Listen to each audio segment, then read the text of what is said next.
മലയാളത്തിൻ്റെ വിശ്രുതനായ കവി കെ സച്ചിദാനന്ദൻ്റെ മൂന്നാം നാൾ എന്നൊരു കവിതയിലെ ശ്രദ്ധേയമായ വരികൾ ഇപ്രകാരമാണ്. എവിടെ ഈ യാത്ര തൻ അന്ത്യം മറുപുറം മറ്റൊരു നിലാവോ. ഈ മറുപുറത്തുള്ള മറ്റൊരു നിലാവ് യഥാർത്ഥത്തിൽ ഇങ്ങനെ ഉദിച്ചുയർന്നു നിൽക്കുന്ന പൂർണ്ണ ചന്ദ്രബിംബമാണ്. മൂന്നാം നാൾ ഉദിച്ചു വരുന്ന ആ പൂർണ്ണ ചന്ദ്രബിംബം യഥാർത്ഥത്തിൽ ക്രിസ്തുവാണ്. അരിമത്യായിലെ ആ കടമെടുത്ത കബറിടത്തിൽ തീരുന്നതല്ല ക്രിസ്തുവിൻ്റെ ജീവിതം. അരുൾ ചെയ്തതുപോലെ മൂന്നാം നാൾ അവിടുന്ന് ഉദ്ധിതനാകുന്നു. ആ കബറിടത്തിങ്കൽ പ്രഭാതത്തിൽ നേരം പുലരുന്നതിനു മുൻപ് വന്നത് മഗ്ദലേനായിലെ മറിയമാണ്. ആ കബറിടത്തിങ്കൽ വന്നൊന്ന് കരഞ്ഞു തീർക്കുക, അങ്ങനെ തൻ്റെ സങ്കടങ്ങളും ആ സഹനങ്ങളും എല്ലാം ഒന്ന് തീർക്കാനാകുക, അതായിരുന്നു അവളുടെ ഉദ്ദേശ ലക്ഷ്യം. പക്ഷേ അവൾക്ക് ആ പ്രഭാതത്തിൽ ഉദ്ധിതനായ ക്രിസ്തു പ്രത്യക്ഷനാകുന്നു. യേശുവിൻ്റെ ആദ്യത്തെ ചോദ്യം, ഉയർത്തെഴുന്നേറ്റ ക്രിസ്തുവിൻ്റെ ആദ്യത്തെ അന്വേഷണം ഇതാണ്: സ്ത്രീയെ, നീ എന്തിനാണ് കരയുന്നത്? നമ്മുടെ സങ്കടങ്ങളിലും സഹനങ്ങളിലും അവിടുന്ന് ഇന്നും കടന്നു വരുന്നു. ഉദ്ധിതനായ ക്രിസ്തു കാലങ്ങൾക്കും സമയങ്ങൾക്കും എല്ലാം അതീതമായി നമുക്കിന്നും അനുഭവേദ്യമാകുന്നു. സഹനങ്ങളുടെ നൊമ്പരങ്ങളുടെ നേരത്ത് ആശ്വാസകനായി കൂടെയുണ്ട്.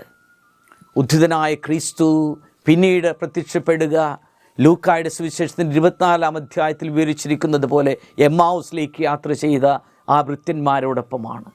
അവർ ഏകാന്തതയിലാണ്.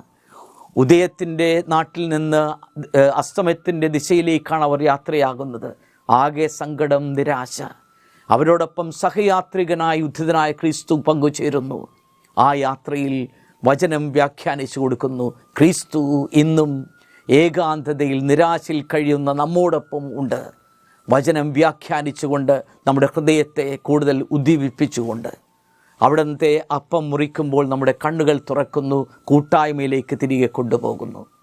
അങ്ങനെ നമ്മുടെ ജീവിതയാത്രയിൽ പ്രത്യേകിച്ച് നൊമ്പരത്തിൻ്റെ, നിരാശയുടെ, അസ്വസ്ഥതയുടെ അവസരങ്ങളിൽ അവിടുന്ന് സഹയാത്രികനായി കൂടെയുണ്ട് ഉദ്ധിതനായ ക്രിസ്തു. യോഹന്നാൻ്റെ സുവിശേഷം 21-ാം അധ്യായത്തിൽ തൻ്റെ അരുമ ശിഷ്യന്മാർ പത്രോസിൻ്റെ നേതൃത്വത്തിൽ വീണ്ടും ആ പഴയ ജോലിയിലേക്ക് പോകുന്നു.